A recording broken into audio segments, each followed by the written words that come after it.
ضروریات کے ساتھ تو انسان وقت گزار لیتا ہے، لیکن خواہشات اسے رسوا کر دیتی ہیں۔ خواہشات کے پیچھے لگنے والا انسان وہ والا سفر شروع کرتا ہے جس کی واپسی کئی دفعہ بڑی مشکل محسوس ہوتی ہے۔ وہ ایسی تھکاوٹ کا شکار ہو جاتا ہے جو اترنے کو تیار ہی نہیں ہوتی۔ کیوں؟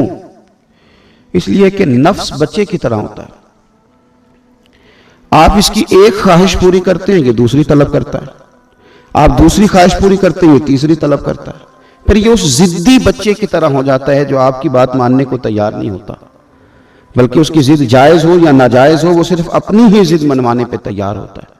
میرا رب فرماتا ہے الہاکم التکاثر حتی زرتم المقابر، فرمایا مال کی طلب نے تمہیں غافل کر دیا یہاں تک کہ تم نے قبروں کا منہ دیکھ لیا۔ خواہشات کی طلب میں، مال کی طلب میں اتنا آگے بڑھے کہ وقت آ گیا قبر میں جانے کا، لیکن رہے غافل کے غافل۔ دکان کھلی رہی، نماز جاتی رہی، مال بکتا رہا اور تلاوت کے لیے وقت نہ مل سکا۔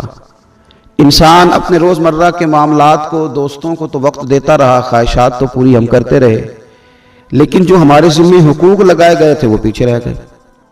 خواہشات کا پیالہ کبھی پر نہیں ہوتا، اور نبی پاک صلی اللہ تعالی علیہ وسلم نے فرمایا دو بھوکے بھیڑیے بکریوں کے ریوڑ میں چھوڑ دیے جائیں، اتنا زیادہ نقصان نہیں کرتے جتنی عزت کی طلب اور مال کی طلب انسان کے دین میں نقصان پیدا کرتی۔ مجھے پہچان لو، مجھے جان لو، میری عزت کرو، میں فلاں صاحب ہوں، یہ چیز دین کو بگاڑ کے رکھ دیتی۔ چاہے جانے کی خواہش، عزت کی خواہش، اور دوسرا مال کی طلب۔ پھر جب خواہشات بڑھتی ہیں نا، پھر جائز ناجائز سارا کچھ ہی انسان اکٹھا کر کے لے آتا ہے۔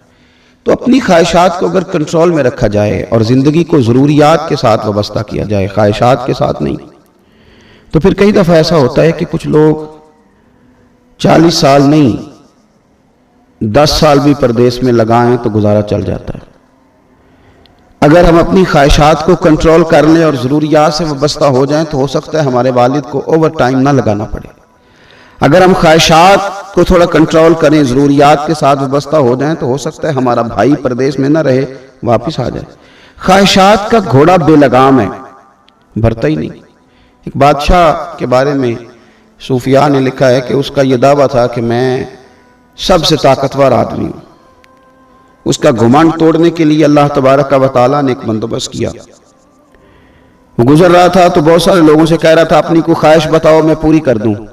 ایک فقیر فاقہ مست درویش غبار آلود سمجھ کر حکارت سے نہ دیکھ ان کو، انہی کی ٹھوکروں سے سلطنت بنتی اور بگڑتی ہے۔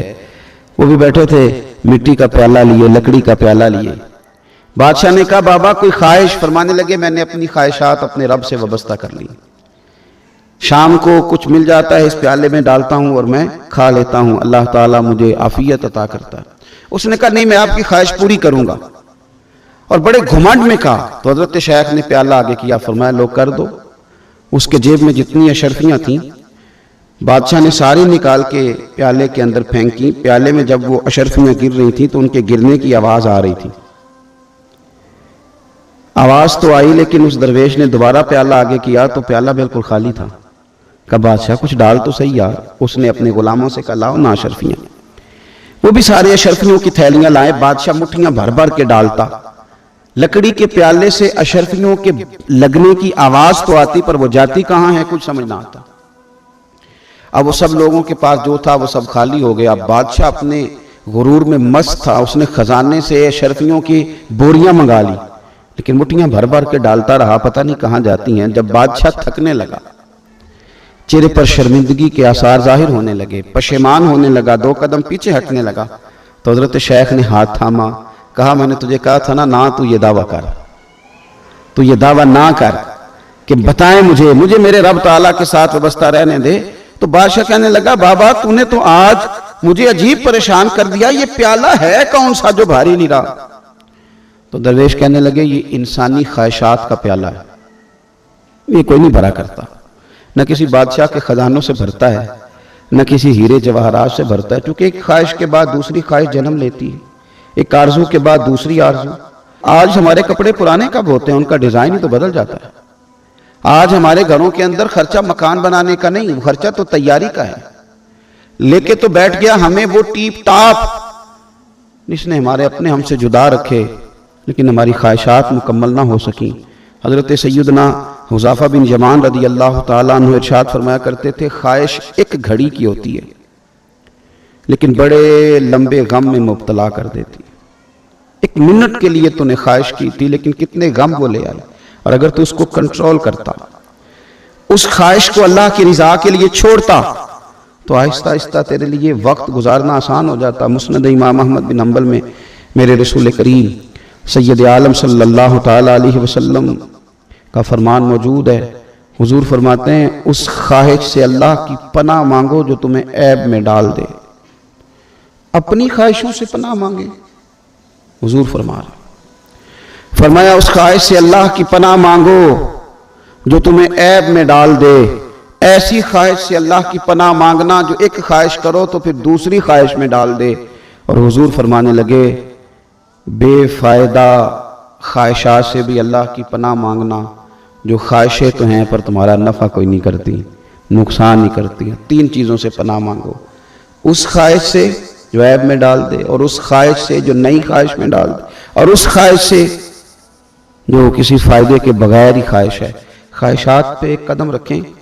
حضرت باعزید بستامی رحمت اللہ علیہ سے کسی نے کہا تھا رب کریم تک جانا ہے، سفر کتنا مشکل ہے؟ فرمایا 2 قدم کا ہے، ایک قدم اپنے نفس کی خواہشات پہ رکھ لو، اگلا قدم اللہ کے قرب تک پہنچ جائے گا۔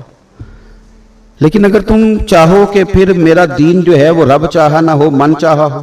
حضرت عمر بن عبدالعزیز رحمت اللہ تعالیٰ علیہ بادشاہ تھے، اپنی بیوی سے کہنے لگے کہ اب ہم حکمران بن گئے ہیں، بتاؤ زیورات کے ساتھ زندہ رہنا چاہتی ہو کہ عمر بن عبدالعزیز کے ساتھ؟